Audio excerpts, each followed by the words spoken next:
Right now in the guitar world, there are so many great options for us guitar players to get our hands on. We no longer are victim to the big few brands when it comes to quality. Now, when I started playing guitar, if you wanted a really great guitar, you did have to go to one of the few big names, and anything under that would be a decent instrument, but the real good stuff was reserved for the top dogs in the business. Now, in 2022, this has all changed. Currently in the UK, there is a huge surge of amazing small builders. And each one of these small builders is making great guitars that are easily comparable with anything the big boys are putting out. And a lot of the time, these companies are actually getting in under the price threshold as well. So that means not only are you getting a great instrument, but you're also getting it cheaper than an off-the-shelf model. In this video, we're going to talk about just one of those guitars. This is the Fishhook S-Type from Maybury Guitars.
So Maybury Guitars, for anyone who is unaware, are a very, very small brand. So small, in fact, there's only one guy working for the brand, and that is a guy called Jason who builds all the guitars. It's a very small brand, one-man operation based in Surrey in the southeast of England.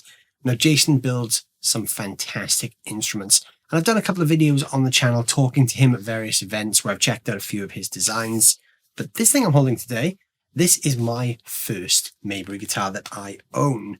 So this is the Fishhook S-Type. Now, obviously, you can see just from looking at this thing where it takes its visual cues. This is essentially Jason's take on the classic Strat, with a few of his own little tweaks under the hood.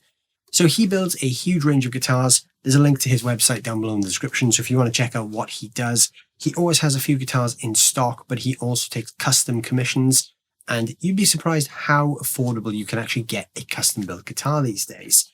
So in this video, we're going to check out my very first Maybury guitar and see what it's all about.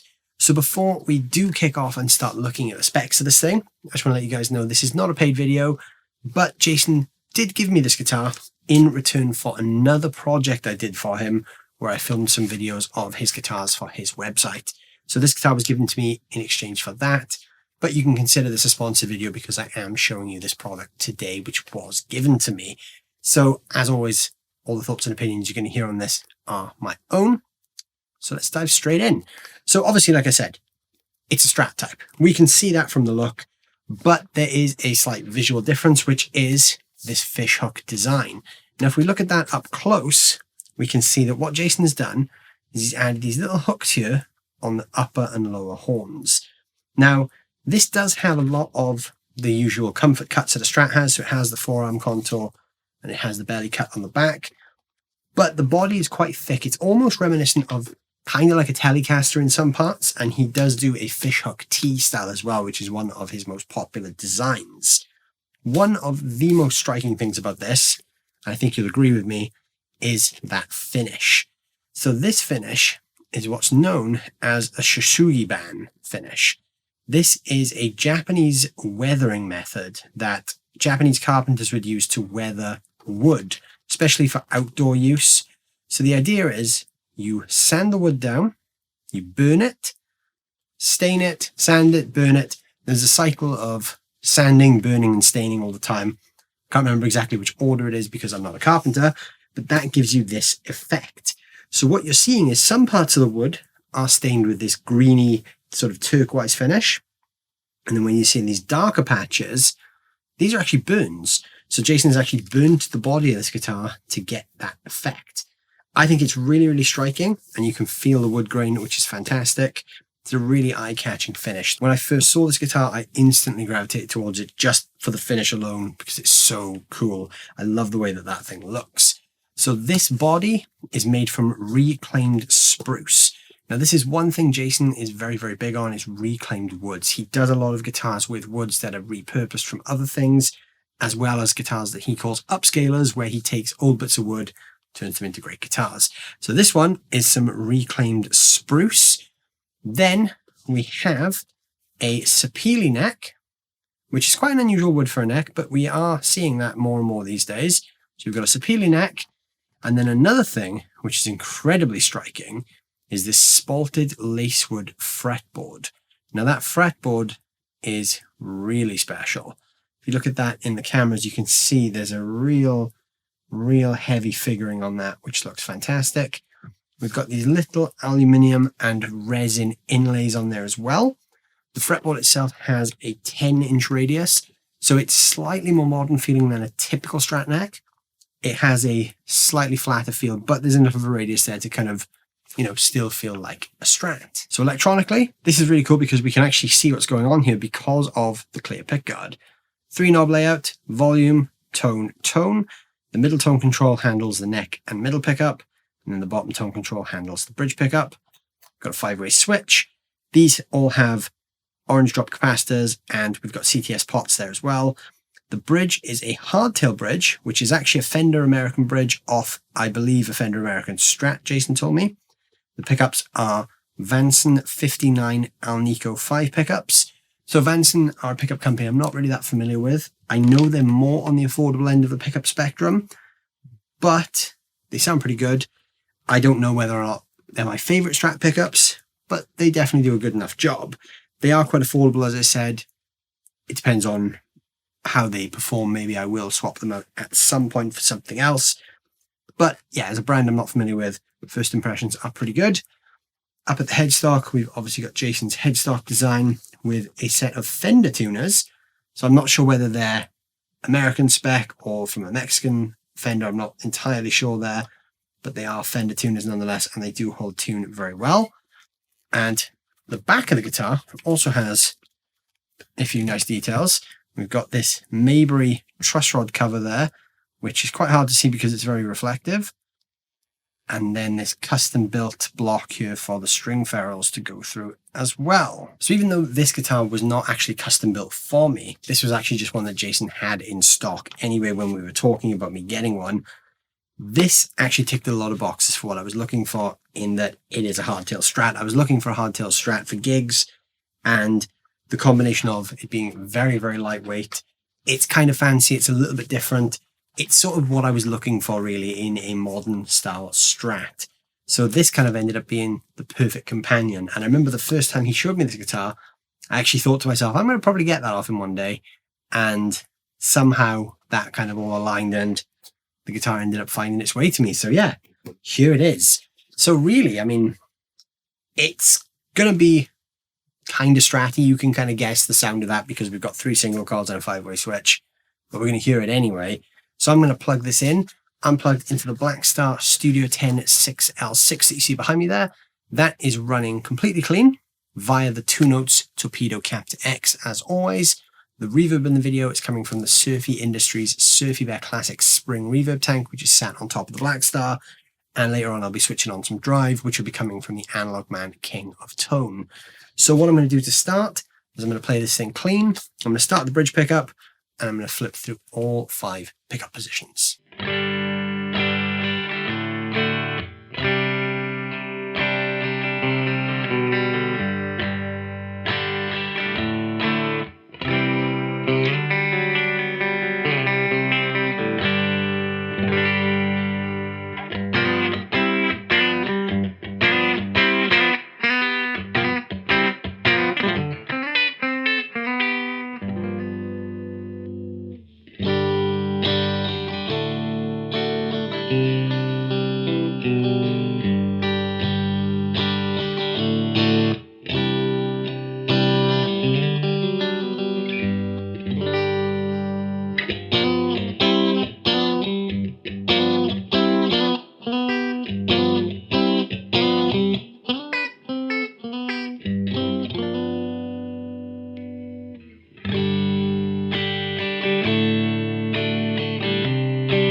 So with this being a 5-way switch with 3 single coils, we can get all of those classic Strat sounds from our kind of funky Hendrixy neck pickup sounds.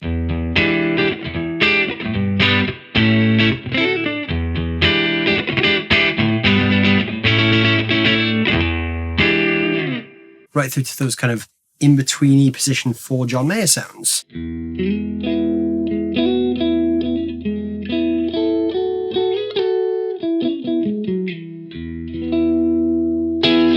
To my ears, these pickups are quite bright. They're a little bit brighter than single coils I would usually go for, but they definitely sound good. There's nothing wrong with how they sound. They're just not really to my taste. I would probably prefer a slightly more rounded off vintagey single coil, but these do sound pretty good. The bridge pickup is quite harsh, so it's quite good that we've got that bridge pickup tone control just to tame it a bit. But that's not a bad thing if you play country, because you can get some nice twang.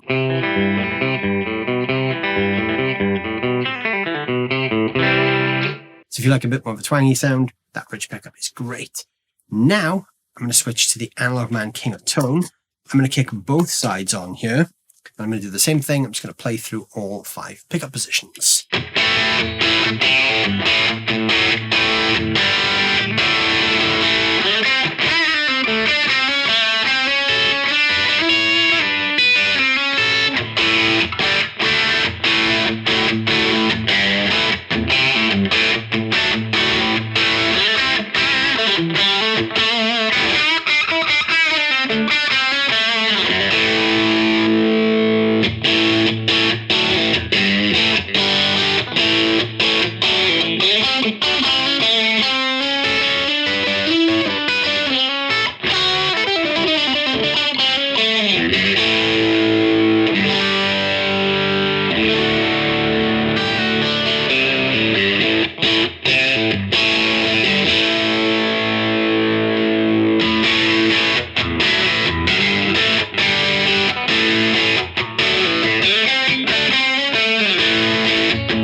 So there you go, there's a quick look at my brand new Maybury Guitars Fishhook S-Type. I'm going to have a lot of fun with this guitar. I really like that it's a slightly quirky, kind of more up-to-date take on the Strat. I really like the fishhook design. It's a bit different, but obviously that's one of the cool things that Jason does really well is he takes essentially classic designs and he puts a bit of a twist on them. Now, if you go to the link down below in the description and check out the stuff Jason does, you'll see that he does a lot of guitars that are typically S-type or T-type, and he's also ventured into some of the kind of ES style guitars as well. But each one of these guitars has his own sort of thing attached to it. And that's really what makes Maybury quite an interesting company, I think, and especially his use of interesting wood types. Now, obviously, this is a Strat type guitar, but what we're using here is a spruce body with a sapele neck and a lacewood fretboard. Very, very unusual combination for this type of guitar. Now, there's a rabbit hole we could go down here, which is, does that make a difference? Now, to some people, using these exotic woods is going to make a difference, and there's other people on the internet who are going to tell me that it doesn't make a difference. Ultimately, only you can decide whether that makes a difference to you or not. But I just think it's very interesting that he builds guitars out of these woods. Now, playability-wise, these woods kind of feel nice. They're different feeling to your kind of everyday woods, but also this spruce body is very, very lightweight.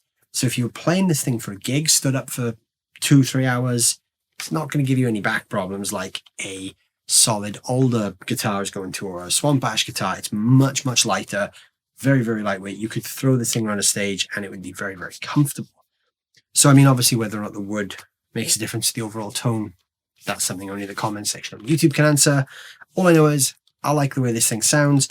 I like the way this thing plays. And I'm going to have a lot of fun with this guitar. So let me know what you guys think. What do you think about the Maybury Guitars Fishhook S-Type? Let me know down below in the comments what you think. And obviously, don't forget to check out the links down below where you can check out Jason and what he does.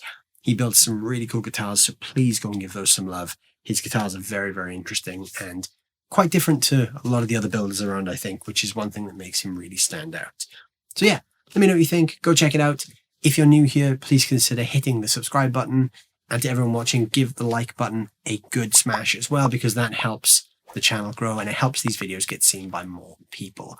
Thank you guys for watching as always, and I'll see you guys very soon.